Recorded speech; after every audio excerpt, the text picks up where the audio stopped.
welcome back to Real Reviews. This is Cody Williams, and we're here to talk about the movie The Marvels. It is the newest installment in the Marvel Cinematic Universe that supposedly picks up immediately after the events from Ms. Marvel. If the Marvel Disney Plus series aren't your thing, I'm sure you can watch a recap somewhere to help fill you in. As a Marvel fanboy, I'm actually excited to see what this movie can bring new to the table. After finally watching it, I'm ready to talk about it. The movie story follows Carol Danvers, who has reclaimed her identity from the tyrannical Kree and taken revenge on the Supreme Intelligence. However, unintended consequences see her shouldering the burden of a de-established universe. When her duties send her to an anomalous wormhole linked to a Kree revolutionary, her powers become entangled with two other superheroes to form the Marvels. Believe it or not, I actually like this movie. It's a great new progression for the MCU despite some issues I had with the film. I'll get more into about those issues later, but for now I do want to talk about what this movie does right, which all includes some exhilarating action scenes that are super fun to watch. The acting from everyone was pretty good, and there's some parts of the movie that managed to get a chuckle out of me with this witty humor. What I love the most out of the movie itself would have to be its action scenes. The fight choreography was stellar, with how each of the Marvels would switch places every time they used their powers, and I thought it was pretty cool with how it was implemented into the fight scenes. It was something different, and I very much enjoyed the movie's action. Secondly, I really enjoyed the movie's characters.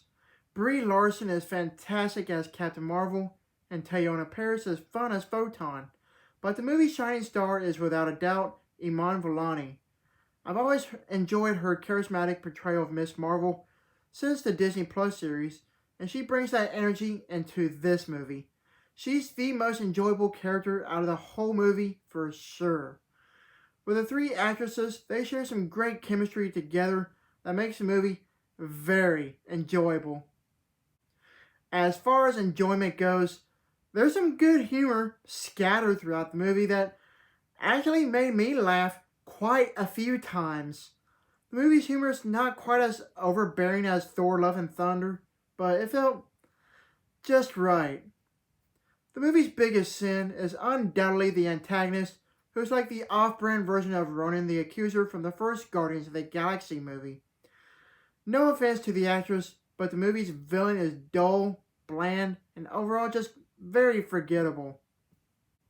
When it comes to the film's special effects, the CGI is pretty ugly to look at.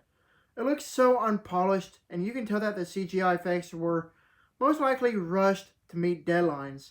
It's not just this movie, but the last few movies and shows we've gotten from Marvel have shown terrible CGI lately. I don't know what's going on, but they really need to improve on this. Very much so.